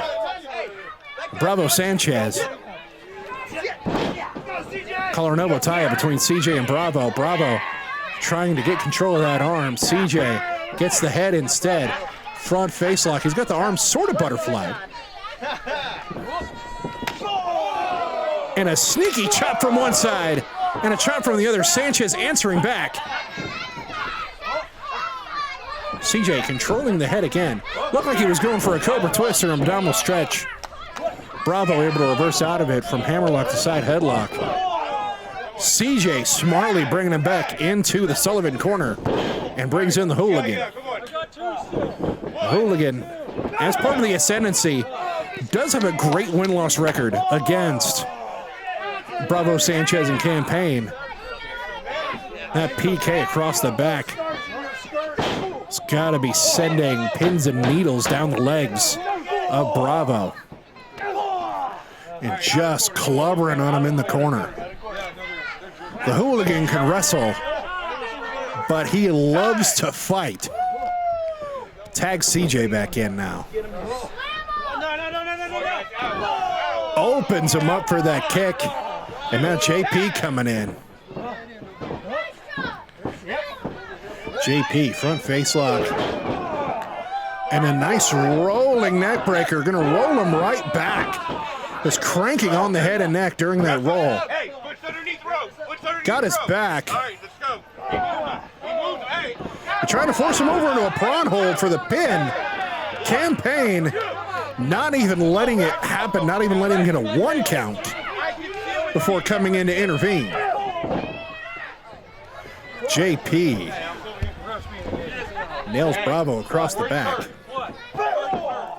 And a nice elbow to the side of the head of Bravo Sanchez. Hooligan McGuinness coming back into the match. CJ Sullivan holding him open. And a nice leaping splash from the Hooligan. And another just clubbing blow across the back. And that kick to the gut may have been unnecessary, but it was definitely effective. Hooligan. Big vertical suplex center of the ring. And a cartwheel leg drop from CJ. I swear that movement looks kind of familiar. Snapmare takeover. Another cartwheel and a kick. Now that, I just can't put my finger on who CJ Sullivan reminds me of. Hooligan McGuinness back in the ring. Bravo. Trying to put something together. Bravo reverses. Campaign tugs on the leg of the Hooligan. Big elbow drop from Bravo Sanchez. And in comes Campaign. And just a harsh knee right into the rib cage of the Hooligan McGuinness. The Joint World Order taking over this match. Big DDT. Jackson has got the attention of the ref, and Campaign using some of his wrist tape to choke out the Hooligan. Big Brother JP's not going to allow that to happen.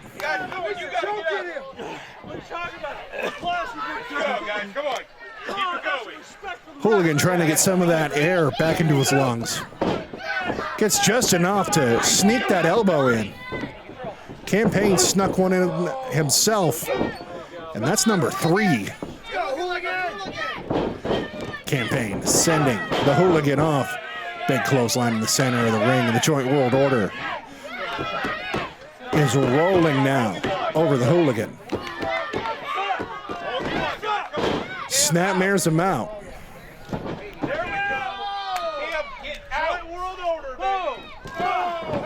And just mocking the cartwheel kick that CJ Sullivan was doing earlier in the match. And Bravo's just going to make the Hooligan carry his weight.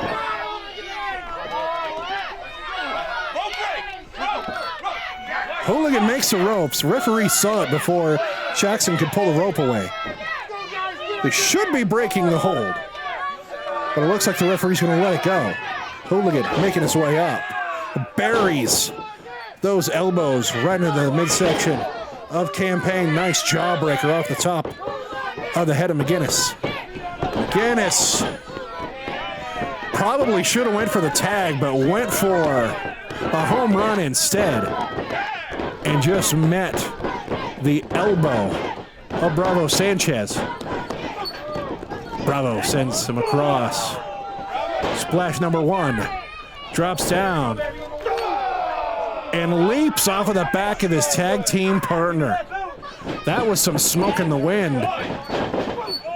And a double whip into the huge boot of the huge Jackson Price. Campaign cranking on that head. Grabs the hair and throws him into the mat. And now just agitating the eyes with what's left of his wrist tape. Trying to obscure the vision and obscure the ability for the Hooligan to breathe or get any sort of vision or ability to know where he is. Big man coming in now. Campaign holding Hooligan. Making sure the Hooligan's not able to get across to make the tag. Jackson sending Hooligan very close to the corner. A momentary error from Jackson Price. Fortunately for the Joint World Order, the Hooligan was not able to make the tag before Jackson brought him back. And now stomps directly into the shoulder joint of the Hooligan, holding him down with one foot and stomping with the other. Sanchez so smooth with that elbow drop off the ropes. Not being very kind to the Hooligan, telling him to get up and a few more words. Hooligan McGuinness is not somebody I would give the opportunity to get to his feet. Not much mustard on that clothesline. And now chopping back and forth. I've got to think chopping the Hooligan's a mistake. That brings him to that sort of bar fighter roots that he comes from. Now you can hear the echo with that off of the silos in the camera shot. Although Sanchez hits one of his own, sending the Hooligan to a knee. Sanchez sending in Hooligan, double clothesline. I would think that both of these athletes would be looking for a tag. Sanchez a lot closer to his corner than the Hooligan. Hooligan pretty far away from either of the Sullivan brothers. Although he closes that distance and in comes CJ Sullivan. And he's going to meet up with Campaign.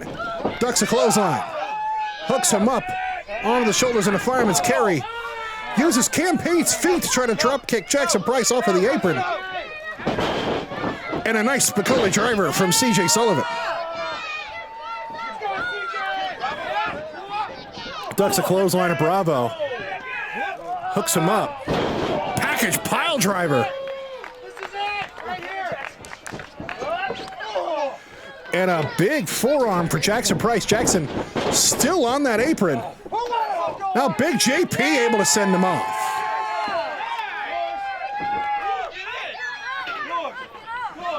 The Sullivan brothers owning the ring. There's that table from earlier. I don't think they want to use that table. So it looks like the Sullivan brothers planted their own sort of weapons under the ring, as we've got a pair of doors coming in. Oh, why not make it 3? And the only thing better than 3 doors, I guess, is 4. That's a sedan in the ring now. 4 doors. 1 in each corner. The referee looks like he's going to let it go. 5 doors. Although JP seems to be setting that one to the side. CJ holding Price open for these bloodthirsty Fairfield children.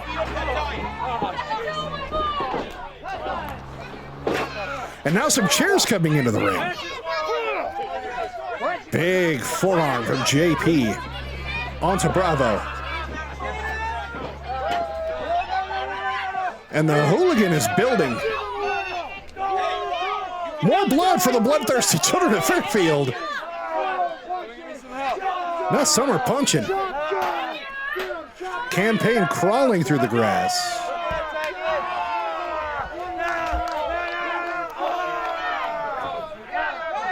The Joint World Order getting wrecked. Referee not sure what to think of all of the doors and the one built into a platform held up with those two chairs. JP Sullivan whips. Bravo through a door. Spicoli driver on the Campaign through a door.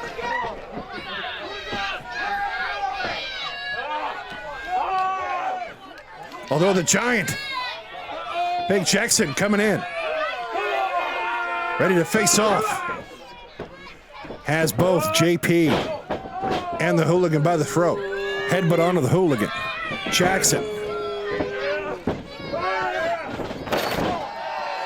Making sure that JP had no idea which direction he was going to be going in. Spinning him right round, and then throwing him through a door.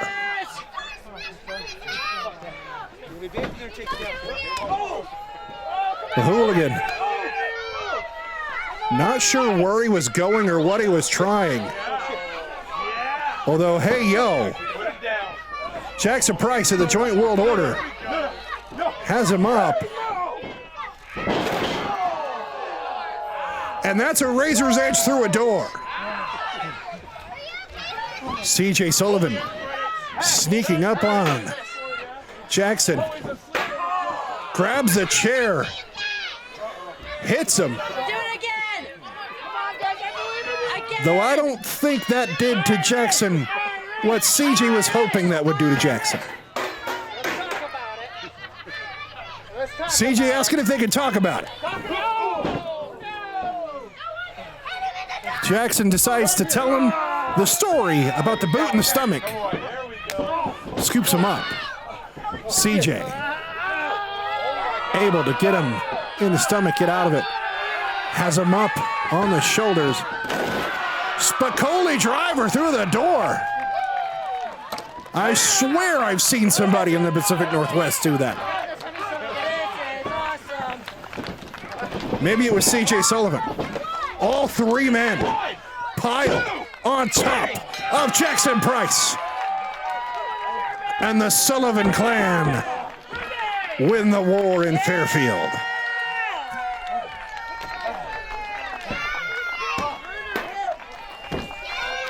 Mickey Sullivan happy on the outside. JP and CJ Sullivan getting their hands raised along with their partner, the Hooligan McGuinness. And maybe the Joint World Order isn't necessarily 4444 life. JP dragging Jackson to the middle of the ring. He's got a piece of that door still under him.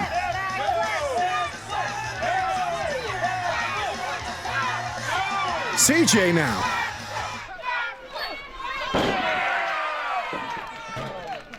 Moonsault on to Jackson Price. Adding insult to injury to insult to injury. And the Sullivan brothers prevail. Thank you so much for tuning in and joining us here from Fairfield. For John Riggs, for the crew, we're happy that you enjoyed Fairfield Flag Day Frenzy 3 as the children of Fairfield join the celebration with the Sullivan brothers.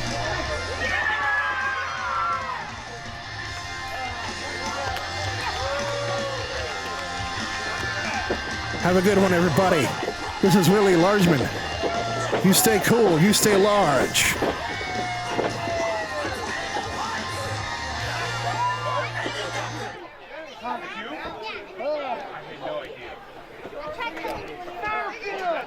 I don't have a microphone. I'm going to do the best I can to make it good.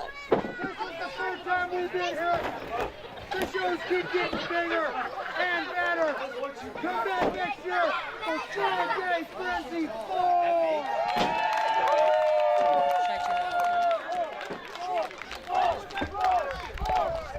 I don't even like that.